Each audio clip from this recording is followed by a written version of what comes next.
the July 2018 elections and is therefore illegitimate. It is now 4 months since the rigged elections, and if he thought he was going to get away with it, he was wrong. In 2008, Canada adopted Special Economic Measures Act regulations with respect to Zimbabwe. Canada's ambassador to Zimbabwe, Rene Promezi, told The Independent in a recent interview. These measures prohibit arms trade with Zimbabwe and impose sanctions against listed Zimbabweans and entities. These measures will remain in place until there is positive shift in Zimbabwean policy that result in improvements in human rights, democracy, freedom, and the rule of law, he said. Rigging the elections was a tough task for President Mnangagwa, but rigging economic recovery, without which his continued stay in power is impossible, is proving to be mission impossible. Full marks to Mr. Mnangagwa. He did not need anyone to tell him the importance of attracting foreign direct investment as the only way to revive Zimbabwe's comatose economy.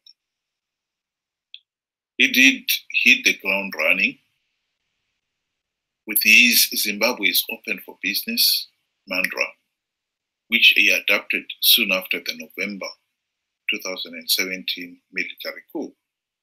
Sadly for him, he did not have the intellect to realize that investors are a shrewd lot. They did not take his word for it. They waited to see a real democratic change on the ground before accepting that Zimbabwe was indeed open for business. President Mnangagwa promised to hold free, fair, and credible elections. He knew this was the acid test Zimbabwe had to pass with flying colors to prove the country was no longer the prior state ruled by corrupt and lawless thugs. The regime did not even make an attempt to implement the democratic reforms necessary for free and fair elections. The whole election has become an exercise in deceitfulness. When Mnangagwa and his junta friends risked life and limb to wrestle power from Mugabe in November 2017, many people predicted that the coup plotters would not risk losing power in 10 in a free, fair, and credible election. The doubters have been proven right.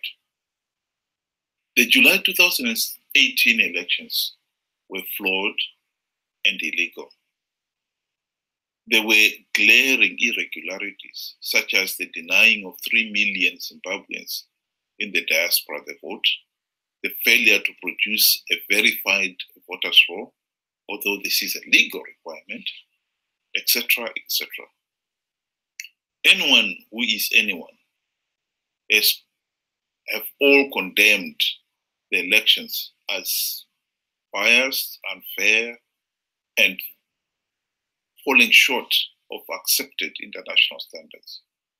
The diplomatic language for the elections were rigged, and therefore then Zanu PF is illegitimate. All the Western nations have retained the economic sanctions against Zanu PF to express their disappointment with the conduct of the elections and to pressure the regime to step down. However, the greatest pressure on Zanu PF to step down is coming not from the sanctions, but rather from the country's worsening economic meltdown. The flood of investors the regime had hoped for in response to its Zimbabwe's open for business clarion call has not materialized.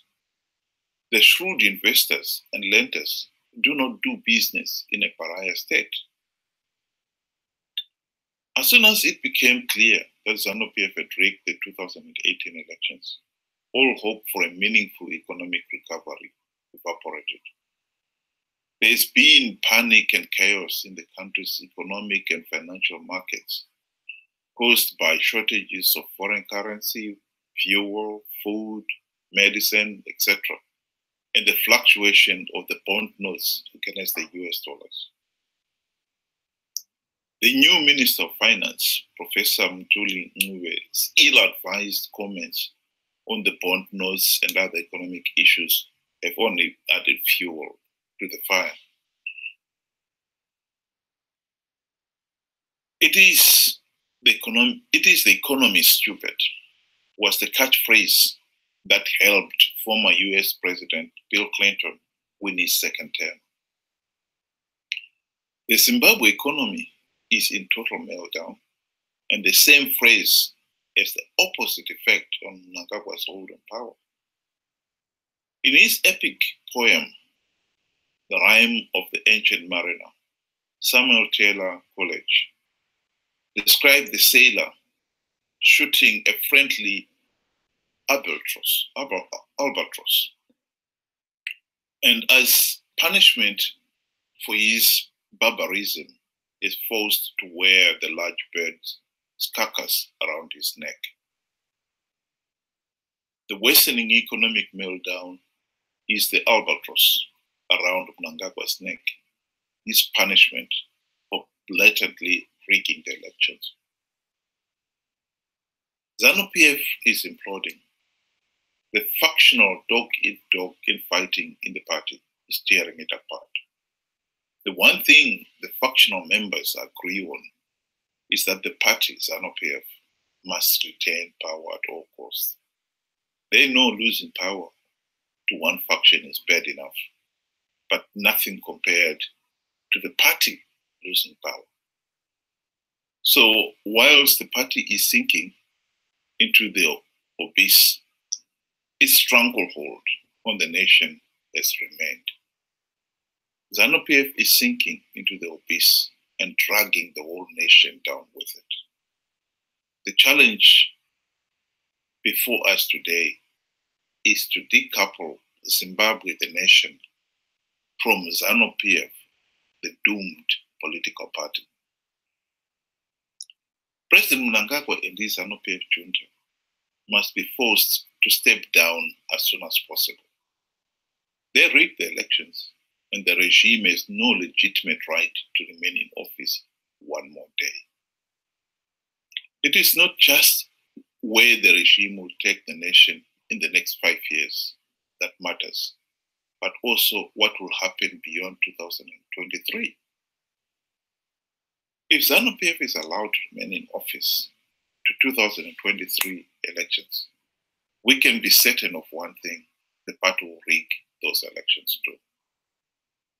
Zanu PF must step down as soon as possible to allow time for the democratic reforms to be implemented if the country is going to finally hold free, fair, and credible elections. Thank you.